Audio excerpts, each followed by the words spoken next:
Muy buenas tardes, soy el hermano Jonathan. Quisiera pues dar mi aportación o tratar de dar una respuesta al hermano Eliel. Eliel, creo que es Eliel el que hizo la pregunta respecto al uso de plasma para curar pacientes con COVID. Este es un tema obviamente más relacionado al terreno de la hematología, ¿no? Y no tanto con las vacunas. Sin embargo, pues quisiera aportar algo al respecto, porque pues está relacionado a nuestro tema de manera indirecta. Usar el plasma de otros pacientes o de pacientes convalecientes de COVID significa utilizar o tratar de utilizar los anticuerpos que están en ese plasma contra el COVID, ¿no? Y al introducirlos al cuerpo de un paciente que está enfermo de COVID, eh, pues obviamente va a hacer cierto efecto, ¿sí?, en el organismo que lo está recibiendo, pero tenemos que hacer varias consideraciones para poder entenderlo un poco mejor. Lo voy a explicar de una manera muy básica, por supuesto, repito, es del terreno de la hematología, no soy experto, no soy hematólogo, pero entiendo el tema de manera suficiente. Eh, Pongamos un ejemplo, si en México tenemos guerra, ¿sí?, y digamos le pedimos ayuda a Estados Unidos para que nos mande sus soldados. Nos va a mandar, por ejemplo, vamos a poner, nos manda 100 soldados, es un ejemplo nada más para poder comprender, nos manda 100 soldados Estados Unidos, pero llegan a la guerra y los matan, ¿no? Después de guerrear, pues se van al frente de batalla y los matan. ¿Qué tengo que hacer para tener más soldados norteamericanos? ¿No? Pongamos que son expertos en la guerra que estamos enfrentando, y México no es experto, vamos a decirlo así, o todavía está aprendiendo cómo defenderse, ¿no? Entonces, pues para tener más soldados ya expertos, pues tengo que pedirle a Estados Unidos más soldados expertos, ¿no? Para que pues yo pueda continuar luchando esta guerra, ¿no? Según yo, con más posibilidades de éxito. Si yo necesito, y si matan a ese segundo pelotón o lo que sea de soldados norteamericanos, tengo que pedir otros soldados para que vengan y continúen luchando contra mi enemigo acá en México. Esto sucede porque pues, los soldados son externos. Y una vez que se utilizan esos soldados, pues yo necesito nuevos soldados de allá para poder continuar luchando esta guerra. Ahora, mientras México está aprendiendo a defender, ¿no? Está aprendiendo a hacer algo en contra de esta guerra, ¿no?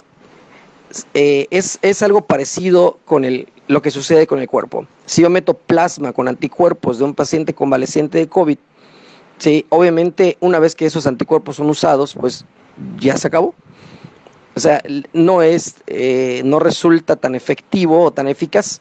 Es un terreno que todavía está, es un tema que todavía está en investigación, y por lo tanto no podemos hacer todavía sacar muchas conclusiones, ¿no? Pero definitivamente y de manera muy básica, más o menos así podemos verlo. Para que la guerra que México está enfrentando, por ejemplo, en el ejemplo que estoy usando, los mexicanos tenemos que aprender a guerrear. Los mexicanos tenemos que salir a la guerra, y todos aquellos patriotas, ¿no?, que aman su tierra, entonces nacen solos, ¿verdad? Y se defienden solos porque conocen el terreno, ¿no? Conocen la tierra, aman su patria, aman su familia, y entonces luchan con mucho más fuerza porque son mexicanos. Del mismo modo, cuando el cuerpo produce sus propios anticuerpos, entonces esos anticuerpos son mucho más efectivos, ¿no? Son mucho más tenaces, ¿no? Logran, pues ahora sí que una mejor eficacia, ¿no?, en la defensa de su propio organismo, ¿no? Y entonces logran sacar adelante a un paciente con COVID. Así que este asunto del plasma, del que se está utilizando ahorita, es un tema que todavía está en investigación, ¿no?, que podría ser quizá en cierto modo una forma de defensa contra el COVID, pero no podemos sacar muchas conclusiones todavía al respecto. Sin embargo, me parece a mí que no es todavía una opción adecuada, ¿no?, para poder utilizar con pacientes con COVID. Ahora quisiera también dar una respuesta, mi opinión respecto a la pregunta que hace la hermana María Luisa, respecto a que Dice su pregunta, comentaron que hay personas, pocas y a veces con influencia, pero eso es circunstancial, que no se vacunan. Entonces, ¿cómo es posible que no se enfermen? ¿No? Y pide una explicación. Quiero comentar un poquito al respecto porque es el área que yo expuse. Esas personas con influencia, ciertamente podemos llamarle circunstancial, aunque no del todo, porque en realidad sí tienen gran influencia. Desafortunadamente, la población, pues, latinoamericana, ¿no? Centroamericana y sudamericana, o sea, toda el área que nos compete a nosotros, desde México hacia abajo, ¿no? Mucha de nuestra población, desafortunadamente, ¿no? Es altamente influenciada por las personas, pues, famosas, con autoridad, ¿no? Desafortunadamente, y creo que no podemos negarlo, la mayor parte de nuestra población es muy susceptible a esa situación. Así que no es tan circunstancial. Realmente, ¿sí? Por ejemplo, ustedes como pastores, ustedes lo saben, ¿no? La gente, ¿no?, les cree. Y lo que ustedes digan, desafortunadamente, y lo digo con respeto, pero es una realidad, mucha gente de nuestras iglesias nos cree todo lo que decimos porque no tienen la costumbre de evaluar, no tienen la costumbre de analizar, no tienen la costumbre de ir y confirmar o comprobar que lo que nosotros hemos dicho es verdad. Súmele a esto a que a nosotros los pastores o los que tenemos un liderazgo en las iglesias, ¿verdad? No nos gusta mucho que nos cuestionen y mucho menos estimulamos a nuestra gente a que nos cuestione. Lo mismo pasa entonces con nosotros. La gente nos escucha, nos cree y nos sigue, ¿sí? Entonces, sí hay una gran influencia de personas o sea, personas con poder, con fama, con autoridad, ¿no?, sobre otras personas que no la tienen. Ahora, la pregunta es, ¿por qué si ellos no se vacunan, no se enferman? No, no es así. O sea, que no se vacunen no significa que no se enfermen, ¿no? Sí se enferman. Por eso es que muchas personas de ese movimiento antivacunas, hay datos de personas que después de haber vivido como antivacunas, ¿sí?, uno de sus familiares o ellos mismos adquieren alguna de las enfermedades que pudieron haberse prevenido con una vacuna y entonces cambian su postura. El asunto está en que como no se basan solamente en lo que dicen otros y no en datos científicos o médicos, pues lo creen hasta que lo viven, entonces se dan cuenta que están equivocados. Sí se enferman, por supuesto que sí. Se enferman no solamente de enfermedades prevenibles por las vacunas, sino también se enferman de otras cosas. Por otro lado, es importante entender, cuando Dios creó el universo y creó la tierra, la creó con todo lo necesario para que nosotros nos podamos proteger, ¿no? Y en Génesis nosotros nos damos cuenta, recordemos que en Génesis Dios dice, toda planta con semilla, toda hoja verde, todo animal, todo será para que comas, ¿no? Dios creó este planeta precisamente pensando en nosotros, ¿sí? Y también nos creó a nosotros precisamente pensando en este planeta. Cuando nosotros tenemos una alimentación adecuada, ¿no? Y aquí, por favor, espero no salgan con eso de los transgénicos y todo eso, que sí es una realidad, pero cuando tú cuando tienes una alimentación adecuada, o sea, variada, ¿no?, rica, que contenga todos los componentes que ya conocemos del buen comer, el cuerpo adquiere cierta vitalidad, ¿no?, que es difícil de vencer, porque Dios nos diseñó así. Obviamente, toda persona que regresa a una alimentación natural, no estoy promoviendo ni ser vegano, ni ser vegetariano, ni nada por el estilo, no. Una alimentación basada en conocimiento, basada en ciencia, basada en lo que la Biblia dice también, que es toda variedad de comida, creo que el cuerpo adquiere fuerza, adquiere fortaleza para poder vivir en este planeta y poder defenderse de este planeta, de lo que suceda en este planeta. Entonces, basado en ello, ¿no?, me atrevo a decir que estas personas antivacunas, ¿sí?, ellas se vuelven literalmente, ¿no?, ya no consumen cosas, buscan no consumir alimentos que los perjudiquen, según ellos, ¿no? Y evitan todo alimento procesado, enlatados. Entonces se vuelven personas que consumen lo natural, se vuelven ecológicas, ¿no? Y esto, en cierto modo, es lo que Dios nos ha dado a cada uno de nosotros, el poder eh, tener acceso a todo ese tipo de alimentación natural. Obviamente, pues nos hace fuertes, porque este planeta fue creado para nosotros y nosotros para este planeta. Así que no es que no se enfermen las personas con influenza, sí se enferman, ¿no? Y puede investigar, la información está en internet disponible, de personas que eran antivacunas, pero que se enferman y terminan siendo promotores de las vacunas también. Muy bien, hermanos, muy buenas tardes. Después de tener un día ocupado, al fin puedo sacar un poquito de tiempo y disculpen, por favor, el sonido de vehículos. Estoy cerca de una calle muy usada. Pero quisiera compartir con ustedes un poquito acerca del desarrollo de pruebas y reglamentos que se utilizan para poder producir una vacuna, porque creo que eso nos ayudaría mucho para poder tomar una decisión acerca de, pues, si usar o no usar la vacuna contra el COVID-19, que pues quizá pronto tengamos. Así que voy a tratar de ser muy breve, pero aún así creo que me va a tomar un poquito de tiempo, así que les pido su paciencia. Una vacuna.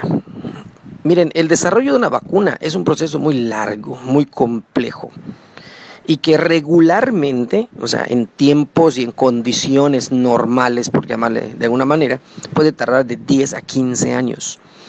Y obviamente en la producción de esas vacunas se involucra la participación combinada de organizaciones públicas y privadas. Solo las organizaciones públicas es muy complicado que la produzcan, solo las privadas también. Así que esta es una combinación, una vacuna se produce en combinación de organizaciones públicas y privadas. El sistema que se usa actualmente para crear, para probar y regular vacunas se creó durante el siglo XX. O sea, apenas estamos hablando de menos de un siglo desde que tenemos este sistema establecido, ¿no? Cuando todos los grupos pues, que estaban involucrados en la producción de vacunas, ¿no? Obviamente, la mayor parte de ellos con fines pues monetarios, ¿no? Esa es la realidad, ¿no? Entonces, estos grupos involucrados estandarizaron sus procedimientos y reglamentos. El gobierno, al mirar todo esto, obviamente empezó a supervisar, ¿no?, la producción de estas vacunas, porque pues tiene que ver con el bienestar de la población. Y pues ahí Estados Unidos pues tomó la delantera desde el siglo XIX, a finales del siglo XIX Estados Unidos tomó la delantera en ello, ¿no? Y desde la producción de la vacuna de la viruela, de la rabia, de la plaga, de la cólera y la tifoidea, Estados Unidos metió las manos y en ese sentido creo que también debemos reconocérselo. Ellos fueron los primeros en establecer muchas leyes, muchas reglas, y a través de lo que ahora conocemos como los CDCs, ¿no?, y la FDA, que son los que pues literalmente regulan toda la producción de vacunas literalmente en todo el planeta, ¿no? En la mayoría del planeta más bien, pues ellos son los encargados de poder regular la producción de estas vacunas, ¿no? De poder supervisar, de poder autorizar, ¿no? Y seguir supervisando, ¿no?, el uso de estas vacunas y medicamentos en todo el planeta. No son los únicos, porque en el resto del mundo también, por ejemplo, en la Unión Europea, la Agencia Europea de Medicamentos, ¿no?, también supervisa, pues, en su propia área la regulación de vacunas y de otras medicinas. La Organización Mundial de la Salud, obviamente, está metida en todo esto, ¿no?, y es la que hace recomendaciones, y que quede bien claro, hace recomendaciones, porque la Organización Mundial de la Salud tampoco puede meterse al 100% en todo esto, porque como organización no produce vacunas, sino más bien depende también de lo que las compañías y los gobiernos que tienen laboratorios para producción de vacunas, pues lo hagan. Así que la Organización Mundial de la Salud solamente hace recomendaciones, ¿no?, para los productos biológicos utilizados pues a nivel internacional. ¿Cuáles son las etapas en el desarrollo y las pruebas de una vacuna, ¿no? Todas las vacunas siguen en su desarrollo, ¿no?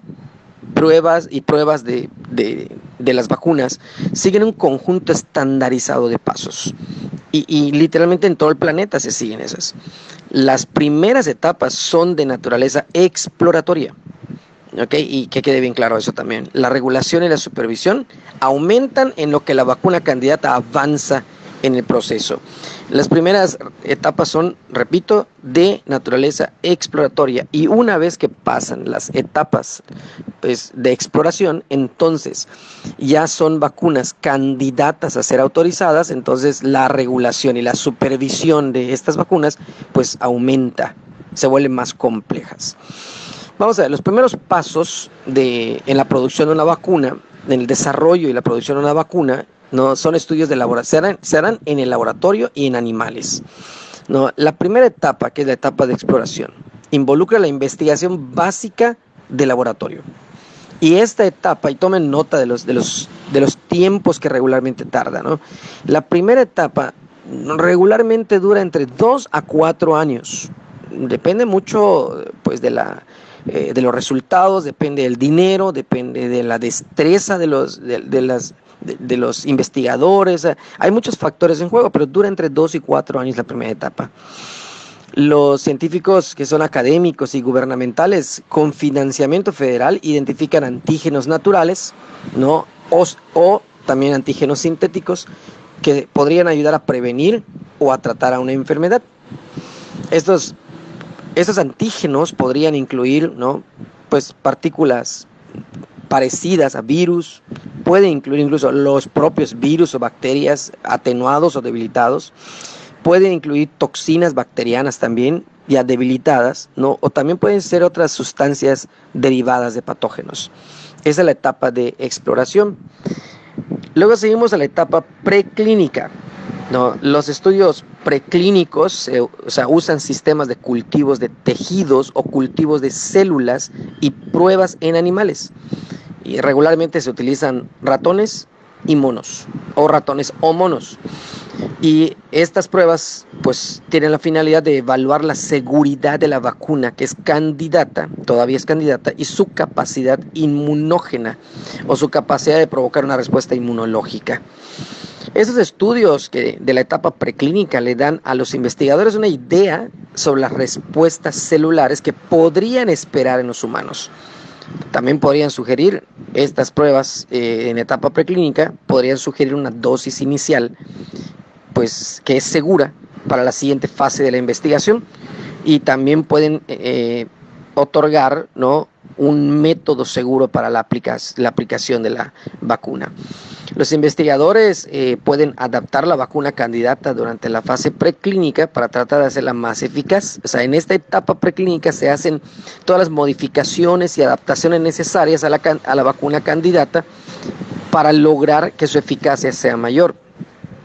También pueden, durante la etapa preclínica, realizar estudios de exposición con los animales, lo cual significa, ¿no? que se vacuna a los animales y luego se trata de infectarlos con el patógeno pues, que se está tratando, ¿sí? Y este tipo de estudios, que quede claro, nunca se realiza en humanos. La etapa preclínica no es para humanos, es para animales. Es muy importante recalcar que esta es una etapa filtro, ¿no? Porque muchas vacunas candidatas no avanzan más allá de esta etapa. La etapa preclínica, la etapa de los animales, tiene que salir muy bien para que la vacuna candidata pueda entonces tener la posibilidad de pasar a la siguiente etapa. Todas aquellas vacunas candidatas que ya no pueden generar la respuesta inmunológica deseada no pasan esta etapa, ¿no? Ahora, esta etapa preclínica dura entre 1 a 2 años y por lo general involucra a investigadores de la industria privada. La mayor parte de estas etapas son privadas. Incluso los gobiernos le pagan a laboratorios privados para realizar esta etapa preclínica. Muy bien, ya que pasó la etapa preclínica, entonces la vacuna candidata o el laboratorio, la empresa o el gobierno que esté produciendo esa vacuna, entonces hace una solicitud, ¿no? que se le llama IND, son sus siglas en inglés, y es una solicitud para investigar todavía un medicamento nuevo. Sí, un patrocinador, así se le llama al que produce o el que está desarrollando esa vacuna, entonces hace la solicitud. ¿A quién? A la FDA en Estados Unidos. Como les dije, literalmente ellos están a cargo de autorizar la mayoría de las vacunas en el mundo. En esa solicitud, ¿no? El patrocinador refiere los procesos de fabricación y de prueba. Ahí resume los informes del laboratorio y describe el estudio propuesto. Entonces, una junta de revisión institucional de la FDA, ¿no? y también de la institución donde se llevará a cabo el ensayo clínico, debe aprobar el protocolo clínico, ¿no? Y entonces, después de esto, la FDA tiene que analizarlo y tiene 30 días para aprobar la solicitud. Ese es el proceso más corto en el procedimiento o en el proceso de aprobación de una vacuna. Una vez que se ha aprobado esta solicitud, entonces la vacuna se somete, ahora sí, a 3 fases de pruebas. Y aquí entonces, como dijimos al principio, la etapa de exploración, la etapa preclínica se hace en animales, no se hace en humanos. Pero ya que es autorizada, ¿no? Se ha aprobado la solicitud para investigar una vacuna, entonces estas pruebas tienen que hacerse en humanos. Y ahí hay 3 fases. La fase 1 de los ensayos con la vacuna, ¿no? En esta primera fase, lo que se intenta es evaluar la vacuna candidata en humanos, ¿no? Y se involucra regularmente a un pequeño grupo de adultos y que las edades van generalmente entre 20 y 80 años. Cuando la vacuna está pensada para enfermedades para niños, los investigadores primero tienen que hacer pruebas en adultos y poco a poco van a ir reduciendo la edad de los sujetos de prueba hasta llegar al objetivo. Los ensayos de fase 1 pueden ser no ciegos, que también son conocidos como estudios abiertos, pues en estos estudios, tanto los investigadores y los sujetos de prueba saben si se usa una vacuna o un placebo. O sea, no es nada desconocido para ellos. Las metas de las pruebas de fase 1 son evaluar la seguridad de la vacuna candidata y determinar el tipo y el alcance de la respuesta inmunológica que provoca la vacuna. Cuando una vacuna candidata, ¿no?, logra avanzar, logra pasar esta etapa, ¿no?, entonces, pues obviamente ya está lista para seguir a la fase 2 de los ensayos para una vacuna. ¿Cuál es la fase 2? En la fase 2 se utiliza un grupo más grande de varios cientos de personas, ¿no?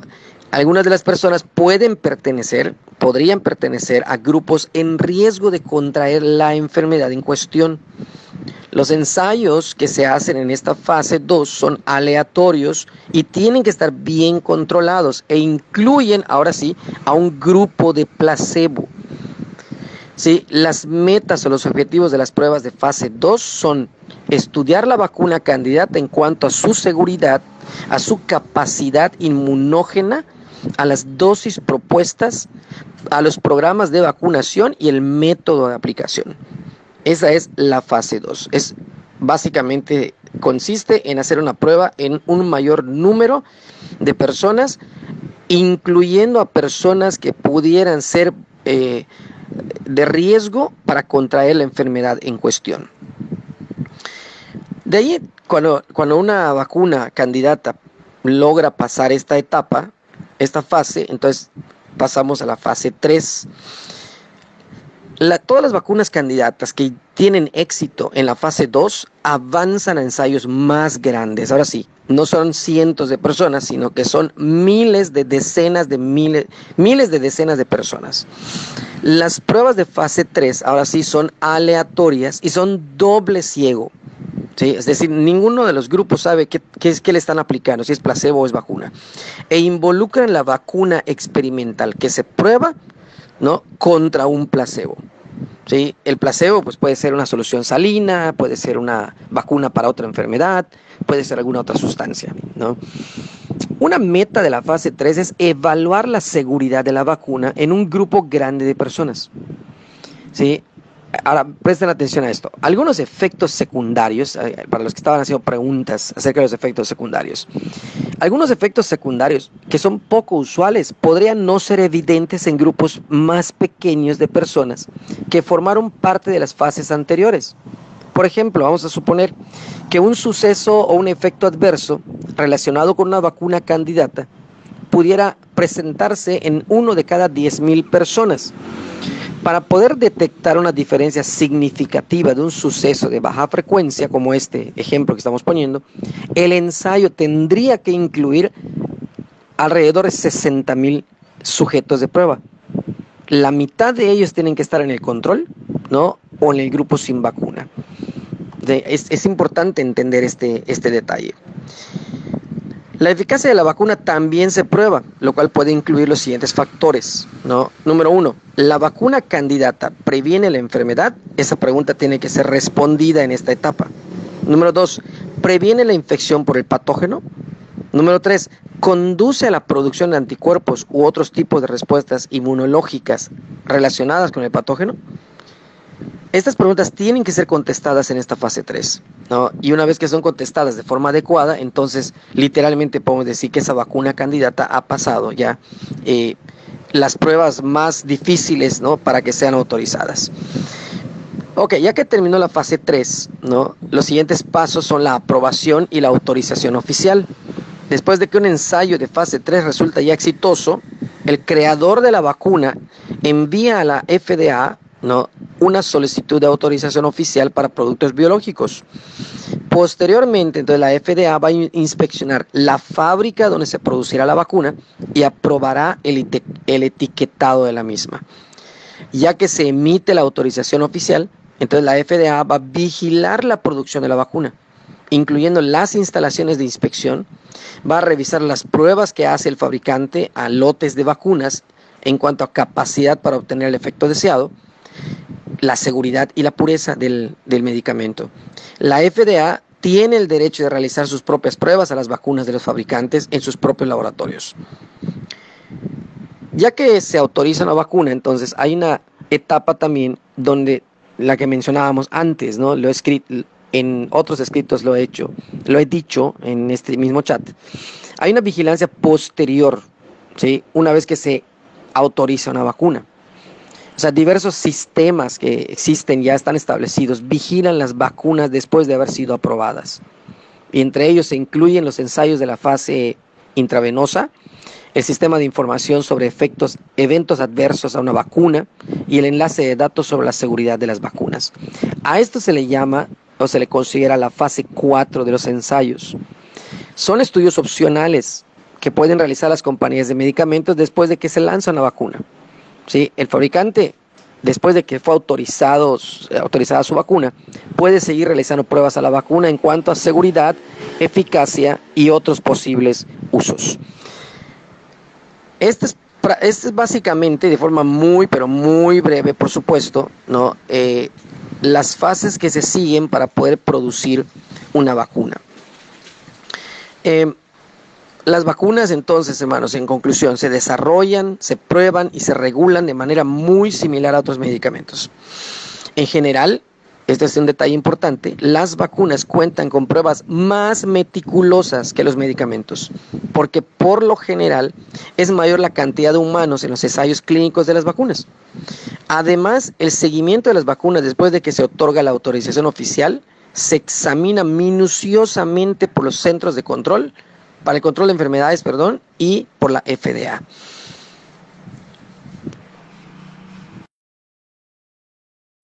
Esa posición es correcta, o sea, cuando hay una enfermedad y sale una nueva vacuna, siempre hay un grupo de personas que se ofrecen como voluntarios y en muchas ocasiones vemos personas que realmente la vacuna le provoca un efecto contrario a lo que se esperaba. De hecho, en la prueba del COVID me parece que la vacuna que pensaban poner ahora entre los voluntarios hay uno que está intubado, o sea, que hizo una gravedad fuerte al colocarse la vacuna. Entonces, realmente la prudencia siempre va a ser una buena opción. Cuando salen la primera muestra de vacuna, uno siempre se queda esperando a ver si realmente funcionó. A menos que uno sienta en su corazón que Dios le diga, sí, póntela. El cristiano siempre ora y espera confirmación de Dios para probar con uno. Le damos gracias al Señor que tenemos la guianza del Espíritu Santo. Buenos días, mis hermanos. Disculpe que no se escuchaba el audio. Espero que en esta ocasión pueda oírse, así que voy a enviar de nuevo. Primeramente le mando un saludo al ingeniero Ubri. Quiero decirle que yo lo escucho de buenas ganas, primero porque estoy muy relacionado con el tema que él presenta, conozco a los personajes, las escenas, y luego también me gusta muchísimo, a mí me gusta escuchar todas las partes, incluso a diferentes proponentes y puntos de vista, yo los escucho y los analizo, desde luego piso con cuidado en todos los campos, pero pues me gusta mantenerme informado, sobre todo cuando se habla de noticias mundiales, me encanta muchísimo. Es que es importante escucharlos a todos. También sobre los audios de ayer no tuve la oportunidad de sacar notas, sí los escuché eh, en general y sí me acuerdo de algunas cuestiones, pero vamos a concentrarnos solamente en los últimos dos audios que envió. Quiero dar algunas precisiones. En primer lugar, allá cuando usted dice que antes del 2019, pues prácticamente no estaba la globalización, sino que la globalización, dice, se establece en 2019. Allí quiero dejar alguna precisión. Mire, la globalización fue el sistema unipolar. Unipolar quiere decir que el orden mundial se establece en 1991 como unipolar. Estados Unidos establece su sistema de globalización que es financiero. ¿Por qué? Porque en el 91 viene la caída de Rusia y ya a partir del 92 se va estableciendo el sistema unipolar, porque antes del 91, desde la Segunda Guerra Mundial hasta lo que es en 1991, era bipolar, era Rusia-Estados Unidos el sistema.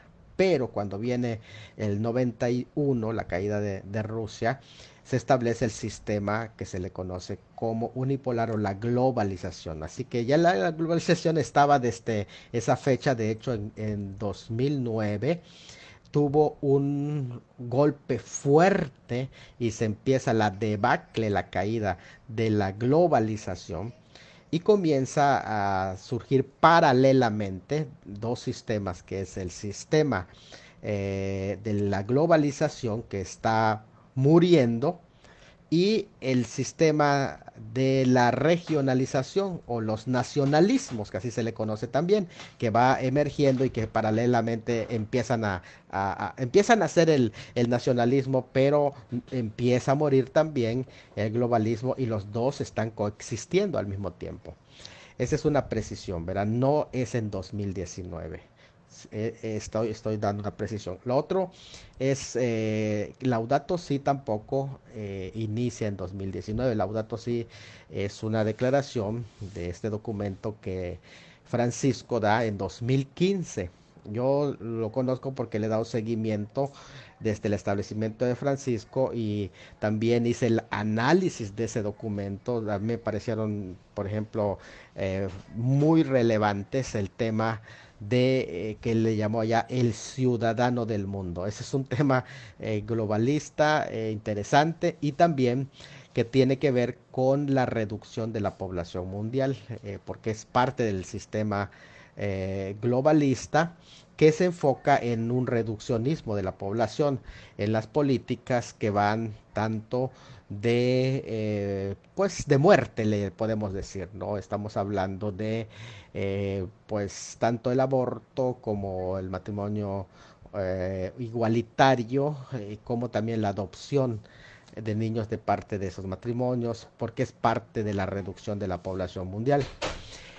Bueno, y también, pues también es donde aparece en el tema de la amenaza de, pues de los problemas que son de las enfermedades, ¿verdad? En tercer lugar, usted menciona de una ONG. Yo creo que se refería a la OMS y entiendo, igual que usted, que la OMS ha tenido sus problemas, que no ha cumplido sus funciones para la cual fue establecido como un organismo público, no hacia donde se enfocó en la privatización, sino como un organismo público, pero que no ha tenido realmente esa función, porque existe por una necesariedad, ¿verdad? Y sé que ha tenido muchos problemas y no ha cumplido exactamente sus funciones, desde luego que está en medio del pleito entre las naciones que quieren el poder, ¿verdad? Bueno, también haces una referencia que en 2019, antes del 2019, y me llamó la atención esa frase porque dije, eso no es así. Antes dijiste que del 2019 los pueblos tenían sus propias decisiones. No es así. De hecho, el control siempre ha estado, como le dije, a través de la globalización muchísimo antes. Lo que ha pasado incluso ha sido que algunos países nacionalistas se han desligado del sistema. Ahora, si lo dice por la pandemia, me parece que incluso hay una frase que dices, bueno, pues ahora los sistemas están controlando. Bueno, en realidad yo no veo esto como una falta de libertad o de derechos. Al contrario, yo lo veo como un derecho, el derecho a la salud que tenemos, el derecho a mantenernos, a la vida, a mantenernos vivos, el derecho a que seamos cuidados. Esa es la razón por la que se ha implementado los cuidados médicos que se han dado. Ese es el fin, o sea, no lo veo de otra manera. Ahora, también haces una mención sobre la Alianza Gavi, que dices que es responsable de la vacunación mundial. Y esto yo quiero precisarlo para que se capte bien qué función tiene y cómo funciona la Alianza Gavi y con relación a las naciones del mundo. Bueno, aquí me gustaría dar un aporte sobre el funcionamiento de la Alianza Gavi. Mira, una historia rápidamente. La Organización Mundial de la Salud pues ahora prácticamente está secuestrada en las garras de los británicos, por así decir, que es el mundo anglosajón. No debemos de diferenciar el mundo anglosajón de los Estados Unidos. Yo aquí estoy refiriéndome a Gran Bretaña, a Inglaterra. Ellos crearon la Organización Mundial de la Salud, creó la Alianza Gavi, que es una alianza de vacunas que aunque prácticamente podemos decir que tiene alianzas mayormente de entidades públicas, su error consistió en dar apertura a entidades privadas. De hecho, aquí está el error, coincido ahí contigo desde luego, que el error fue darle espacio a las entidades privadas. Como, eh, ¿por qué? Porque al meter entidades privadas, desde luego que es una estrategia económica globalista. Es decir, ¿cuál es la estrategia económica globalista? Pues la privatización. Si ustedes ven en todos los países de América Latina, incluido aquí en México, ¿qué pasó? Se privatizaron todas las cuestiones. Por ejemplo, se privatizó Pemex, se privatizó, bueno, y la privatización es parte de las políticas globalistas, que son capitalistas. Ahora, ¿por qué decimos que eso es un error y que prácticamente desfigura el propósito de la Organización Mundial de la Salud por la que fue creada como una entidad pública? ¿Por qué? Porque entonces, al ser una estrategia económica globalista, pues prácticamente mayormente financiada por Bill Gates, al cual maneja Soros. El problema es que cuando se privatiza, de hecho, ¿quién es el mayor aportador? Porque Estados Unidos no está con ellos. Es precisamente Bill Gates. Gates es el más, incluso es más fuerte que el etíope Tedros Adhanom. que prácticamente es de etíope, que es el líder de la OMS. En su país es conocido como el abanderado de las campañas de vacunas masivas. Fíjate qué interesante es esto porque es más fuerte precisamente Bill Gates que este personaje que aparece como líder de la OMS. Ahora, ¿qué es lo que estamos diciendo? ¿Qué de malo tiene que tenga entidades privadas? Bueno, porque los dos financieristas privados lo que buscan es, yo voy a invertir, pero tengo que recuperar mi dinero con creces. Aquí es donde Gavi, que esta organización, cuando hizo su cumbre de vacunas, y por cierto, necesito que pongan ojo a esto, no invitaron ni a los Estados Unidos, que son nacionalistas, ni a Rusia, que es nacionalista, ni a China, que es nacionalista. Así que cada uno de ellos, por aparte de Gavi, han estado trabajando el tema de sus propias vacunas. Esto quiere decir que Gavi no está dominando el territorio mundial. De hecho, cuando hizo su cumbre en Londres, que está apadrinado por el príncipe Carlos y dos demócratas del gobierno mundial de del estado de allí estamos hablando de Gran Bretaña, no de los demócratas de Estados Unidos, aunque lleva la misma línea. En Gran Bretaña están los demócratas y los antiglobalistas en Gran Bretaña. Bueno, allí se hizo esa reunión y la idea es que prácticamente Gavi sea gobernado por un británico y Gavi es quien apadrina a AstraZeneca. Esto es importante que lo distingamos. Pero la vacuna Sputnik de 5 vectores, que es la vacuna rusa, no tiene nada que ver con Gavi. Al contrario, estamos hablando de que es nacionalista. Y la vacuna china, que también va atrás de Sputnik,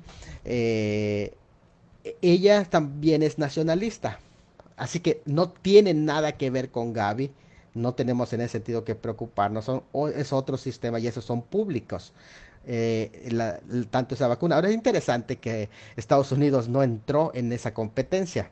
¿Por qué es interesante? Porque las dos potencias que llevan delantera en los estudios de biología y de armas biológicas también son Estados Unidos y Rusia, porque forman parte de su panoplia, es decir, de sus armas bélicas que ellos tenían.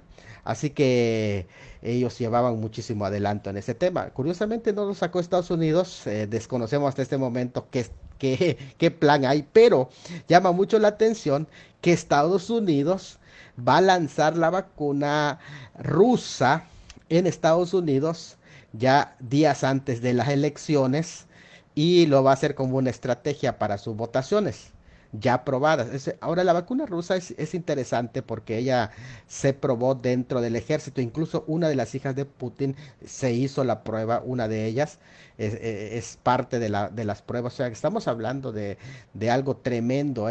Están investigando con su ejército, es un tema militar, por así decir. Y Rusia y China están probando las vacunas prácticamente en este proceso. Recuerden que la fase de las vacunas no es solamente una. La fase es una serie de pruebas que se dan en determinado número de personas. Primera fase, tantas personas. Segunda fase, tantas personas. Y tercera fase, tantas personas.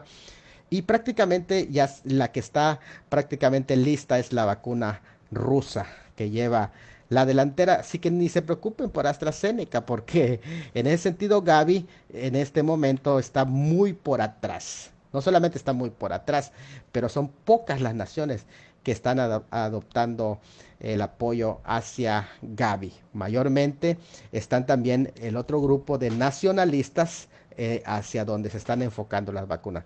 Ahora, ¿por qué estoy diciendo esto? Para que no tengamos miedos. Miren, esto se está preparando, ya sabemos, el escenario para lo que viene, pero en este momento todavía no entra en acción hasta que sea quitado de en medio aquello que lo detiene. Así lo dice la Biblia. Así que no se preocupen, concéntrense en servir a Dios y no en hacer doctrinas o teologías o escatologías que no son necesarias. Saludos a todos, Dios me los bendiga. Dios le bendiga, estimado Jonathan. Como ya las circunstancias son pertinentes, puedo hacer esto. Lamento, no sé si ya ustedes ayer permitieron el espacio libre. Yo entendía que sí, porque todos estaban participando.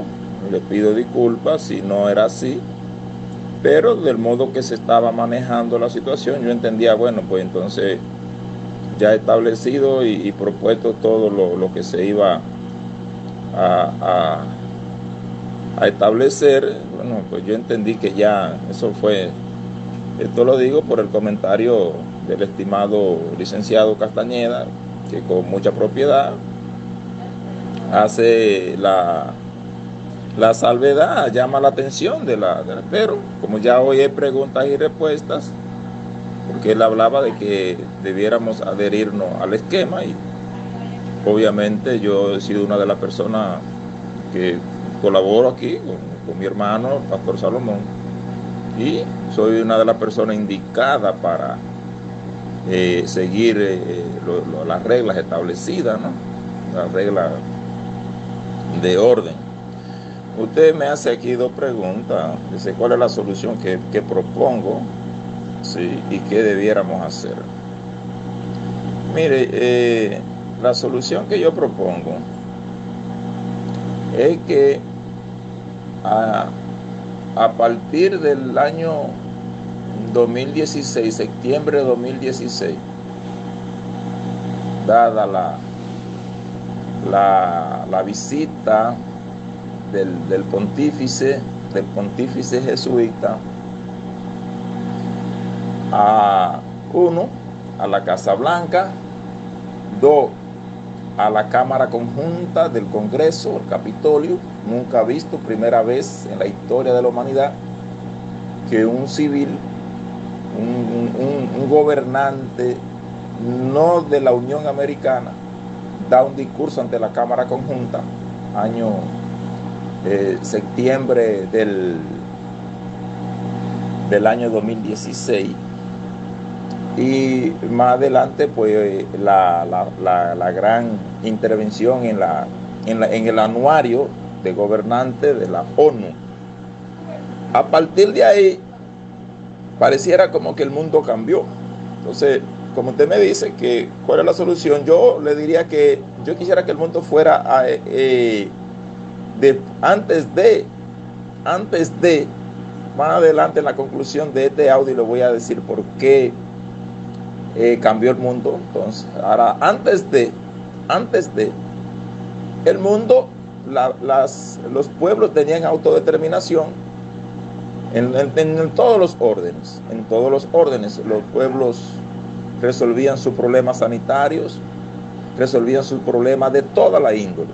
Los pueblos tenían autodeterminación. Pero en este caso estamos hablando de 2019 hacia atrás. Del 2019 hacia atrás.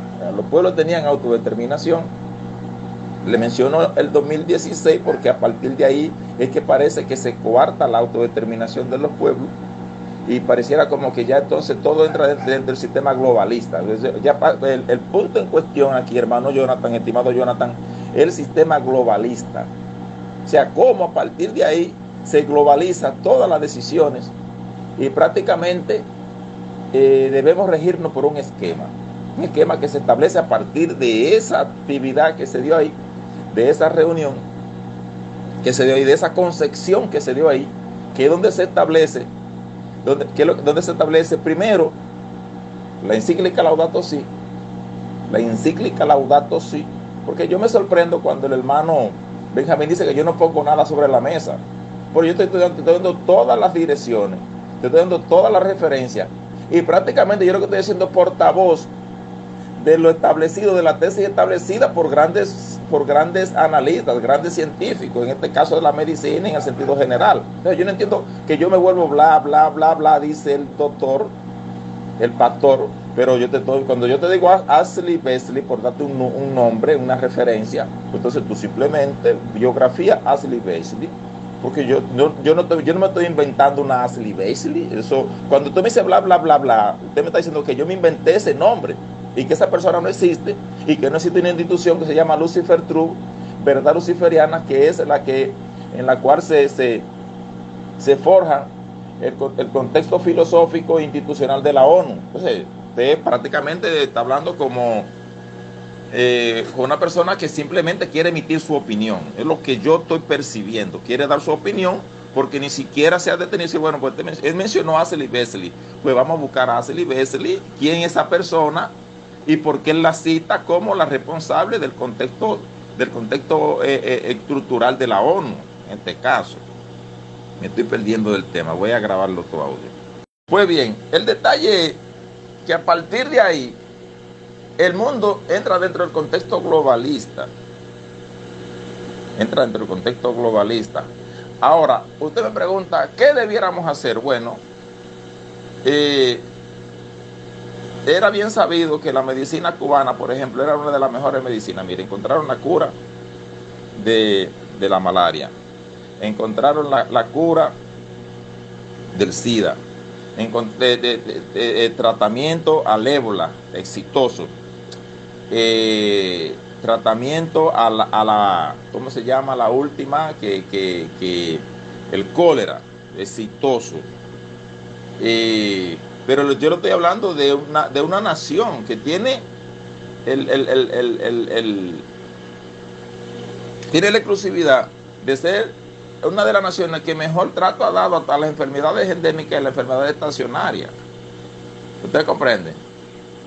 Hay otras más enfermedades que se me escapan, que ellos han tenido éxito rotundo en la aplicación. Bueno, cuando fueron a Centroáfrica, al Cuerno africano, fueron los que mejor trataron el ébola. Cuando me llegaron los médicos cubanos a Sudáfrica y a Nueva Guinea y esa zona, ellos fueron los que ellos pudieron contener el brote.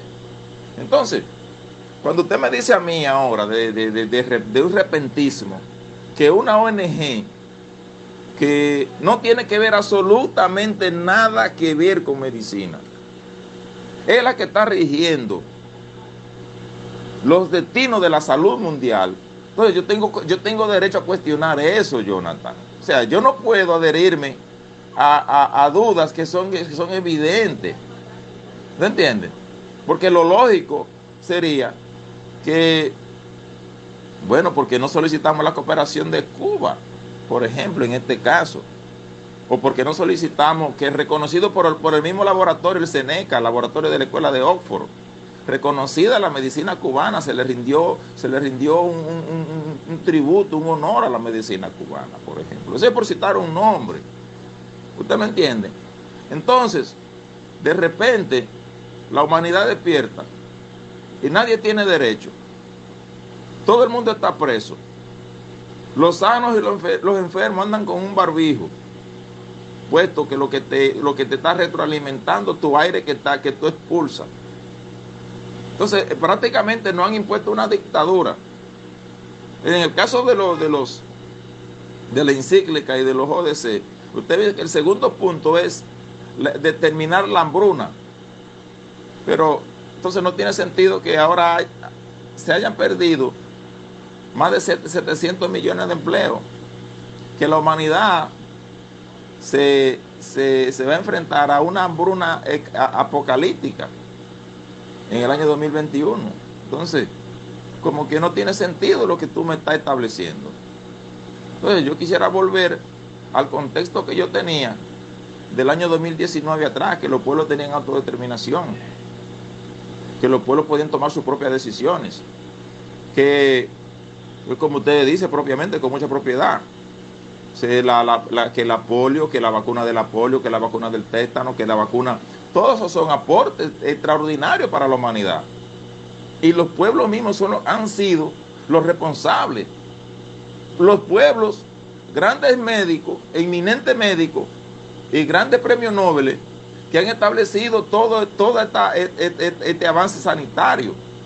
Pero de repente usted no me puede decir a mí que la Alianza Gavi, que no tiene absolutamente, que es una ONG que no tiene absolutamente nada que ver con medicina, es la responsable de la vacunación mundial, de la solución de la sanidad mundial. Entonces yo tengo derecho a cuestionar eso, porque ese es mi derecho como ciudadano de este planeta, de este mundo, y mejor aún, como cristiano. Como cristiano. ¿Y por qué los pueblos, yo hoy día, los pueblos no pueden tomar sus propias decisiones? ¿A quién se le ocurrió que de repente, del 2019 al 2020, el mundo está globalizado? ¿O es que no nos damos cuenta que de momento todo está dentro de un esquema y todos los presidentes obedecen a ese esquema? Son títeres, no tienen determinación. Entonces yo reclamo mi libertad, la que Dios me dio, mi libre albedrío, de tomar yo mi propia decisión. No que nadie me la puede imponer, ese es mi derecho. ¿Usted me está entendiendo? Es el derecho legítimo, libérrimo, en el cual Dios me estableció.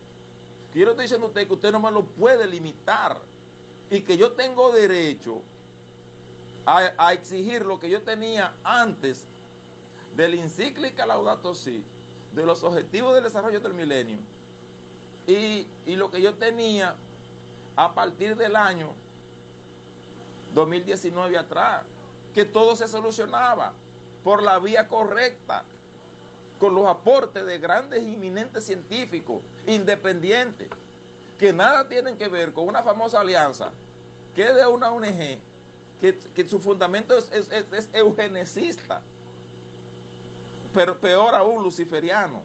No sé si me está entendiendo el detalle, hermano Jonathan. Porque esto no es una carrera de que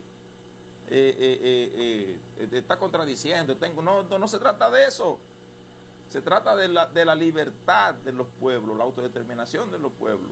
Que de la noche a la mañana usted no puede coartármela. No puede tomar usted la decisión por mí, que tengo 6.000 años tomando. ¿No se da cuenta que el contexto globalista en el cual nos han empujado? Ese es el detalle en cuestión. Ese es el punto que tenemos que establecer. ¿Por qué los pueblos ya entonces no se pertenecen? ¿Y de cuándo a dónde? Todos tenemos que obedecer las mismas reglas. Y todos los pueblos tienen idiosincrasia y fundamentos totalmente diferentes. Dios le bendiga, hermano Jonathan. No sé si esto le sirve para su pregunta. Dios le guarde. Dios le bendiga, mi estimado pastor. No, pastor, lo de las fechas, pastor, es básicamente, acuérdese que la insistencia mía, básicamente era lo que teníamos hasta el 2019, y cuando ya a partir del 2020 entra en contexto lo que son ya evidentes ordenanzas, en este caso de índole sanitaria, pero globalista. Entonces, cuando yo le hacía la referencia, pastor, porque imagínese usted, este tema prácticamente es uno de los temas con los cuales yo me he adoctrinado.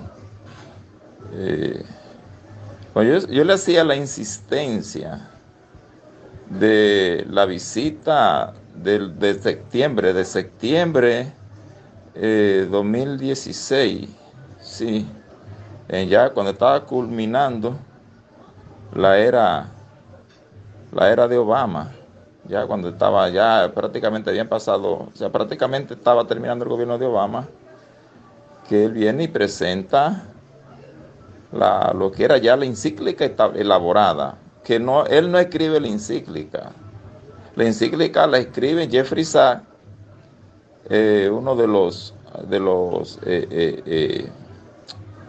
lobistas, las personas allegadas a Bill Gates, y la otra persona se me olvida el nombre, que es entre él y yo, entre Soros y Gates, la agencia. Mire, yo podría decirle hasta dónde escribieron ellos la encíclica, o sea, en qué oficina, le pudiera decir. Pero la encíclica viene más atrás. La encíclica prácticamente viene, son los protocolos de Sion. Si usted se da cuenta y usted hace el cruce entre la ordenanza de la encíclica Pues entonces son los mismos protocolos, o sea que ya esto viene más atrás. Usted me está entendiendo, o sea, pero yo lo que le hago la mención es que a partir de cuando ya la ONU recibe la encíclica la encíclica que viene ya como ordenanza papal, porque estamos en la encíclica que es ordenanza papal, pero luego viene a la ONU para entonces definir las ordenanzas, los dogmas de la encíclica.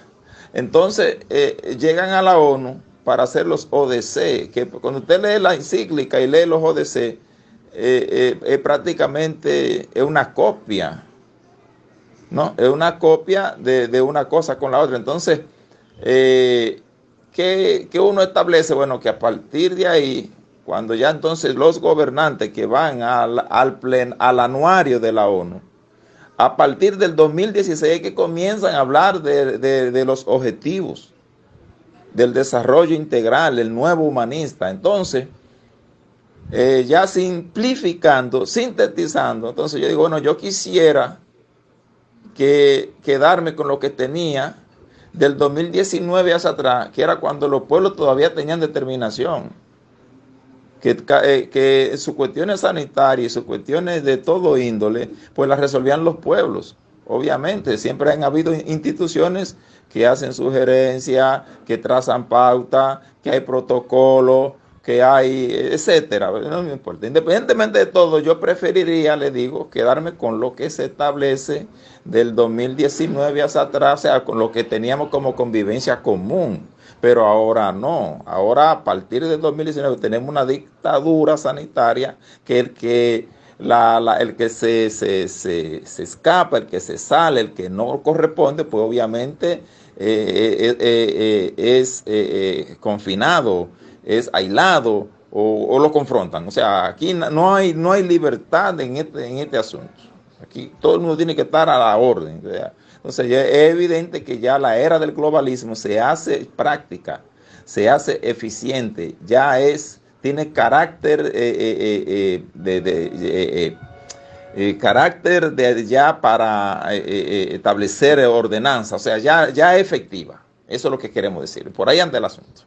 Pero nada, pastor, seguimos adelante. Es evidente de que si nos sujetamos al legalismo, entonces ya usted sabe, es un problema. Mi orientación no es legalista, mi orientación es en el conocimiento de la palabra de Dios, y quizá ahí en que entramos en disyuntiva el estimado Benjamín. Bueno, eso es normal, tenemos derecho a disentir. Pero nada, pastor, que le vaya bien, Dios le bendiga, Dios le guarde. No, pastor, mire, la corriente filosófica de los protocolos de Sion se establecen a partir del Zohar, pastor, de la corriente del cabalismo talmúdico. Eso está muy distante del mesianismo, pastor. Eso no tiene absolutamente nada que ver. Nada que ver, pastor. Nada que ver con el mesianismo. De hecho, pastor, el vínculo con el mesianismo, pastor, es muy exiguo. Muy exiguo. Dentro de la corriente, de las diferentes corrientes. Porque usted sabe, pastor, mire, una vez establecido el Estado hebreo, hay diversidad dentro de la misma corriente. Dentro de la misma corriente rabínica, hay diversidad de criterios. Porque usted tiene el Hazarí, tiene el Sefardita y tiene el Akenazi, y son más de ahí, son más. Entonces tiene el fundamento árabe, los drusos. Entonces son tantas cosas que usted no. Pero básicamente, pastor, la fuente filosófica de ellos es el Talmud. En este caso lo de ellos, el Zohar. Es un libro diabólico, pastor. Entonces no tiene nada que ver, nada que revisar, pastor, absolutamente nada, ¿no? Estoy consciente de ese detalle. que no vienen a partir de ningún fundamento mesiánico, por si esa es la intención. Porque imagínense usted, pastor, a esta altura yo no puedo andar con esta debilidad. Lo que pasa es que en un audio, pastor, uno no puede, imagínense usted por WhatsApp, y no esté dando una conferencia ni nada por el estilo. Imagínense. Que mire cuando uno quiere hacer porque desde que uno quiere establecer una fuente escatológica para una interpretación escatológica sistemática, entonces uno es conspiranoico. Entonces es difícil, pastor, esta situación, y prácticamente te tienen en la mira para cuando... No, pastor, yo estoy consciente de todo lo que estoy estableciendo. Y usted sabe, pastor, que en la base y fundamento ahora mismo del Estado hebreo el mesianismo es prácticamente nulo. Prácticamente nulo. Y pudiéramos entonces tratar el caso, pero este no es el tema. Así que Dios le bendiga, pastor, y yo estoy consciente de las ideas que estoy emitiendo. Dios le bendiga, seguimos adelante. Y otra cosa, pastor, el concepto que usted quiere emitir aquí es el antijudío, pastor. El antisemita no tiene base, no tiene aplicación. Antisemitismo, porque el hebreo, el judío, es una sublínea, una subetnia de los semitas. O sea que es prácticamente una extracción. Abraham viene de una fuente, de la corriente de las casas matrices. Me parece que eran 7 casas. En el momento, en la época de la dispersión, eran 7. No, perdón, discúlpeme, pastor. Eran 12 casas. En la que se divide la casa de Sem. Eran 12. Y cuidado, es probable que sean 2 más. Es probable que sean 14. Es probable que sea la casa más numerosa. La casa de la línea semita. Pero acuérdese, pastor, que la línea son 70 naciones que se forman en la dispersión de Babel. Y la casa que mayor subdivisión tuvo fue la casa de Sem y la de Jafet. Entonces, mire, pastor, el concepto semita no corresponde, no es aplicable, porque los turcos son semitas, los sirios son semitas, los iraníes son semitas. O sea que prácticamente los hijos de Sem fueron lo que quizás, porque acuérdese, pastor, que los jafecistas se van a Europa. La mayor parte de la casa de Jafet poblaron Europa, y la mayor parte de la casa de Can poblaron África. Entonces, la mayor población que se queda en el oriente, ahí en esa área, son los hijos de Ismael. Luego los ismaelitas, obviamente, porque primero son los semitas. Que Ismael también es una de las líneas semitas. ¿Usted comprende? Entonces, prácticamente la mayor parte de la población de los árabes son semitas. Entonces, el concepto es antijudío, antihebreo. Eso es lo que usted quiere establecer. Me parece que por ahí usted quiere dejar la idea clara. Así que Dios le bendiga, pastor.